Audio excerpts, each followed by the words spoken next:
आज का जो है संस्कृत का पहला अध्याय चला था। इससे पूर्व क्लास में मंगलम क्लियर किए थे, क्वेश्चन आंसर भी क्लियर हो गया उसका। आज दूसरा अध्याय में भारत महिमा को बहुत ही सटीक और सुंदर तरीकों से डील कर रहे हैं। थोड़ा सा गंभीरता से सुनना है और इस वीडियो को बार बार देखने से ऐसा एक्सपीरियंस तुम लोग का हो जाएगा कि दोबारा बुक पर उल्टाने का जरूरी नहीं होगा। एग्जाम में सॉलिड जो भी क्वेश्चन आएगा एक बार में आंसर मिलेगा, डायरेक्ट दिया जाएगा तुम लोग को। और सुनो, कहता है अब शुरू करते हैं भारत महिमा। पहले ऑब्जेक्टिव एक बार ले लेते हैं कि भारत महिमा पाठ प्रथम पद किस पुराण में संकलित है? विष्णु पुराण, भागवत पुराण, नारद पुराण, गरुड़ पुराण। तो क्या हो जाएगा? विष्णु पुराण। ठीक है। कहता है भारत महिमा पाठ में किस देश की महिमा का वर्णन किया गया है? भारत देश की ना, भारत। और कहता है भारत महिमा पाठ में कुल कितने पद्य हैं? तो इसमें क्या हो जाएगा? 5 पद्य है। देखो मंगलम में भी 5 ही पद था, भारत महिमा में भी 5 ही पद है। ये सब याद करने की बात है, ऑब्जेक्टिव में ये रेगुलर आएगा तो क्लियर करते जा रहे हैं। और कहता है कि भारत किससे सदा सेवित है? नदियों से, पर्वतों से, सागरों से, इनमें से सभी से। भारत नदियों का भी देश कहा जाता है, पर्वतों का भी, सब चीज से परिपूर्ण है भारत। और कहता है भवंती जैस पुरुषा सुरस्वात। कहता है रिक्त स्थान की पूर्ति करें। इसमें ते लगेगा, भ्यू या देवा या गायंती, कौन सी लगेगा? तो इसमें क्या लग जाएगा? भूय। कहता है भवंती भूय पुरुषा सुरस्वात सुरत्वात, ये होगा। और कहता है कि विभिन्न जाति और धर्म के लोग भारत में कैसे रहते हैं? कहता है विभिन्न जाति और धर्म के लोग भारत में कैसे रहते हैं? एकत्व भाव से, शत्रुत्व भाव से, वैमनस्य भाव से, कपट भाव से। तो इसमें क्या हो जाएगा?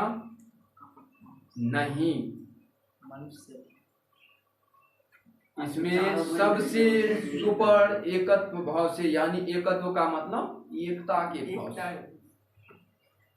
इसके बाद कहता है कि किसकी महिमा सर्वत्र गाई जाती है? श्रीलंका, भूटान, भारत, बांग्लादेश। तो भारत की महिमा। कहता है भारत की शोभा से कौन प्रसन्न होते हैं? ईश्वर, दैत्य, आलसी, क्रोधी। ईश्वर भी प्रसन्न होते हैं। भारत में भूमि कैसी है? विशाला, निर्मला, वत्सला, सभी।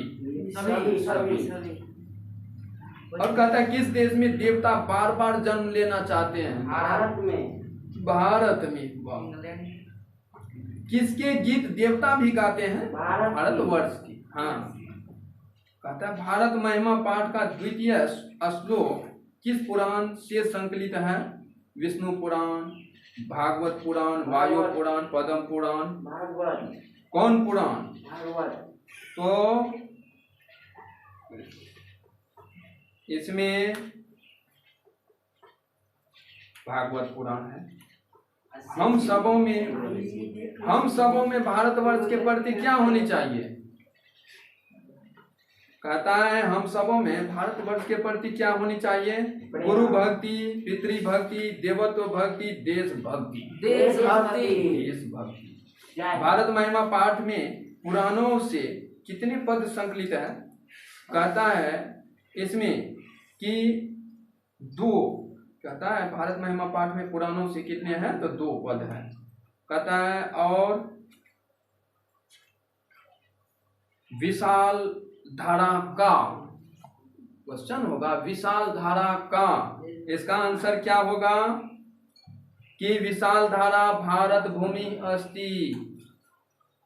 कहता है जगत गौरवम किम वर्तते? तो जगत गौरवम भारतम वर्तते। तीसरा है के गीत कानि गायन्ति, तो देवा गीत कानि गायन्ति। चौथा है देवा कानि गायन्ति, तो देवा गीत कानि गायन्ति।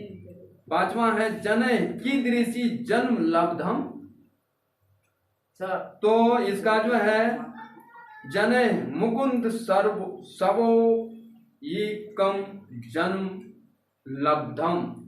इसके बाद देखो लॉन्ग क्वेश्चन में जाते हैं। अब देखो इसमें पूरा भारत की महिमा के बारे में स्पष्टीकरण कर देते हैं कि भारत भूमि कैसी है और यहाँ लोग कौन लोग रहते हैं। इस क्वेश्चन का जवाब क्या देगा? इसका जवाब ये होगा कि भारत भूमि स्वर्ग से भी बढ़कर जहाँ देवता भी जन्म लेकर स्वयं को धन्य मानते हैं। संपूर्ण देश में अनेकता में एकता का दर्शन होता है। इस देश के लोग आपसी वैर भाव को भुलाकर एकत्व भाव से मिलजुल कर रहते हैं। सही कहा गया है वसुधैव कुटुंबम भारत भूमि पर ही लक्षित है। तो ये पहला क्वेश्चन ये क्लियर हो गया। दूसरा में कहता है भारत महिमा पाठ के आधार पर भारत का वर्णन संक्षेप में करें। तो इसका क्या होगा?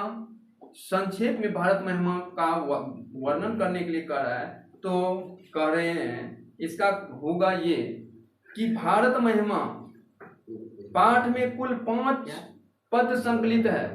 अभी बताए थे ऑब्जेक्टिव में कि 5 पद संकलित है और मंगलम में भी 5 पद संकलित है, भारत महिमा भी 5 पद संकलित है। तो और कहता है इसमें दो पौराणिक यानी पुराण से लिया गया है। हमने बोले थे अभी कि भगवत गीता से लिया गया है। तो पौराणिक एवं शेष आधुनिक रचनाकारों द्वारा लिखे गए हैं। इन पद्यों में भारत देश की महिमा का गुणगान किया गया है। भारत भूमि ऐसी भूमि है जहां देवता भी जन्म लेने को तरसते हैं। मानवों का क्या कहना? यहाँ जन्म लेकर सभी धन्य हो जाते हैं और हरि की सेवा करते हैं। बात सच है। जितना अपना लोग देवत्व के प्रति आस्था रखते हैं शायद तो इतना किसी देश में अन्य देश में नहीं होगा। भारत में सही में देवों का घर कहा जाता है। भारत को मंदिरों का कमी है और विभिन्न जाति समुदाय के लोग सब अपने अपने धर्म को बहुत ही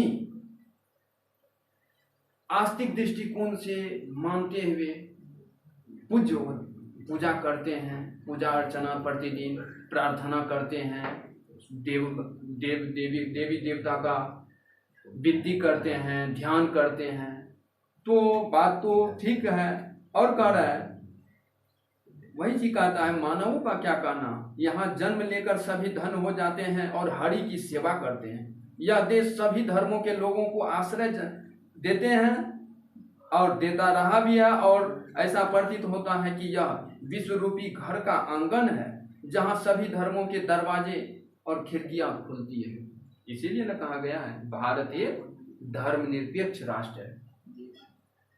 यहाँ विभिन्न धर्मों के वर्गों के धर्मों के लोग निवास करते हैं। सबका यहाँ स्थान है और सब अपने अपने दृष्टिकोण से पूजा करते हैं। सबका अपना अपना पूजनीय स्थल है। वही चीज कह रहा है कि और कहता है कि भारत भूमि ममतामयी पवित्र और रमणीय है। विभिन्न जातियों और धर्मों के लोग एकत्व भाव से यहाँ जीवन यापन करते रहे हैं। यह देश सागर नदी और अनेक झरनों से परिपूरित है तथा इसे सहज ही संसार का गौरव कहा गया है। ये क्लियर हो गया। हमसे संक्षेप में भारत महिमा का क्या क्वेश्चन था? भारत महिमा का संक्षेप में वर्णन करें। तो ये क्लियर हो गया। अब अगला क्वेश्चन देखते हैं कि भारत हमारी मातृभूमि कैसी है। बाई चांस क्वेश्चन आ जाता है एग्जाम में तो बढ़िया से लिख सकते हैं। और भारत महिमा यदि इस चैप्टर से यदि आ जाता है तो और बहुत ही बढ़िया ढंग से डील कर सकते हैं। सुनो क्या कहा कि हमारी मातृभूमि कैसी है। इसका आंसर देखो कि भारत भूमि की महत्ता का पता इस तथ्य से चल जाता है कि देवता भी यहाँ जन्म लेने को तरसते हैं। पर्वतराज हिमालय की गोद में बसी भारत भूमि निर्मला और ममतामयी, विशाला और रमणीय है। सागरों, नदियों एवं झरनों से समन्वित यह देश विभिन्न धर्मावलंबियों को अपने जातिगत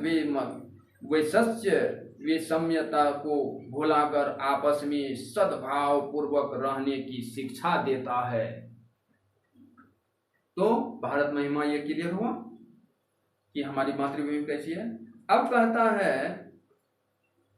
कि भारत महिमा पाठ का उद्देश्य क्या है, यानी भारत महिमा पाठ का उद्देश्य क्या है, इस उद्देश्य पर फोकस करते हैं। इसका क्या हो जाएगा कि भारत महिमा पाठ में सभी भारतीयों को इंगित करते हुए कहा गया है कि यहाँ की जीवन पद्धति संपूर्ण विश्व में अनोखी है, यानी पूरे विश्व में ऐसी जिंदगी कहीं नहीं है। भारत सभी धन से परिपूर्ण है, सब चीज से परिपूर्ण है। नदियां हैं, पर्वत है, पठार है, मैदान है। फसल उत्पादन दृष्टिकोण से, मौसम दृष्टिकोण से, यानी यदि अपने दृष्टिकोण से तुम परिचय देगा ना, क्वेश्चन को इतने ढंग से डील करेंगे कि खूबसूरती बढ़ा देंगे। बात भी हकीकत है, यहाँ विभिन्न प्रकार के फसल उत्पादन भी होते हैं और विभिन्न प्रकार के ऋतु परिवर्तन भी हैं। 12 मौसम में 12 क्वालिटी का ऋतु परिवर्तन होता है। तब न खरीफ, रबी, जायद 3 क्वालिटी का फसल होता है। तीनों फसल में ढेर क्वालिटी का उत्पादन, फसल का उत्पादन कृषि लगाया जाता है। फल उत्पादन अलग है, अंगूर है, आम है, लीची है, अलग अलग प्रकार का फल भी भारत में विभिन्न प्रकार के फल उत्पादन भी किया जाता है। और यदि मौसम परिवर्तन नहीं हो तो क्या सब फल हो सकता है? नहीं। हर फल उत्पादन से लेकर के खाद्यान्नोत्पादन तक सबके लिए अनुकूलित मौसम भी चाहिए, पर्यावरण चाहिए। यहाँ हर पर्यावरण से परिपूर्ण भारत है, इसीलिए कहा है कि, और कहता है कि प्रत्येक प्रांत की अपनी सांस्कृतिक विशेषता है जो दूसरे प्रांतों से भिन्न है। भाषा, धर्म आदि विभेद उत्पन्न करने के सक्षम आधार उपस्थित करते हैं, परंतु ऐसा देखा गया है कि धर्म, जाति, भाषा और विभेदकारी आधारों के वर्तमान होते हुए सभी भारतीय आपस में वैर भाव भुलाकर मिलजुल कर एकत्र की भावना से सदियों से रहते आए हैं। आपसी सामंजस्य का सूत्र पूरे भारत को बांध कर रखता है। संपूर्ण विश्व को इन मूल्यों को अपनाना चाहिए ताकि विश्व में शांति व्यवस्था बनी रहे। बात हकीकत है कि भारत के जो नागरिक हैं, भारत में विभिन्न जाति धर्म रहते हुए भी यहाँ के लोग राष्ट्रीय पर्व जैसे 26 जनवरी हुआ, 15 अगस्त हुआ, सब यानी कोई भी विभिन्न प्रकार के पूजा या त्योहार करते हुए भी आपस में सब मिलजुल करके रहते हैं। इसके बाद कहता है देवगण अंतिम है कि देवगण भारत के गीत क्यों गाते हैं। पठित पाठ के आधार पर उत्तर 3 कहता है, उत्तर 3 से 5 वाक्यों में दिए मात्र। तो इसमें कहता है कि भारत भूमि देवताओं ऋषियों एवं मनुष्यों की पावन भूमि है, जिसका सौंदर्य स्वर्ग का सुख प्रदान करने वाला है। विष्णु पुराण और भागवत पुराण में इसकी विशेष चर्चा की गई है। बताए थे कि विष्णु पुराण से लिया गया है और भागवत पुराण से 2 पद लिया गया है। इसीलिए कहा है कि विष्णु पुराण और भागवत पुराण में इनकी विशेष चर्चा की गई है। देवता भी यहाँ जन्म लेने को आतुर रहते हैं, क्योंकि यह भूमि विशाल, रमणीय और कल्याण करने वाली है। यहाँ सभी धर्मों के लोग मिलकर एकत्र भाव से रहते हैं, क्योंकि वसुधैव कुटुंबम की अवधारणा करने देने वाला देश भारतवर्ष ही है। संभवतः इसीलिए देवगण भारत के गीत गाते हैं। जब इतना ये 7 क्वेश्चन ये सभी क्लियर हो गया, ये इतना लॉन्ग क्वेश्चन था, बस आज कल के लिए ये सभी कंप्लीट हो गया। अब अगले अध्याय में फिर नीति श्लोक में जाएंगे। अगले अध्याय में नीति श्लोक चलेगा। तब तक के लिए धन्यवाद।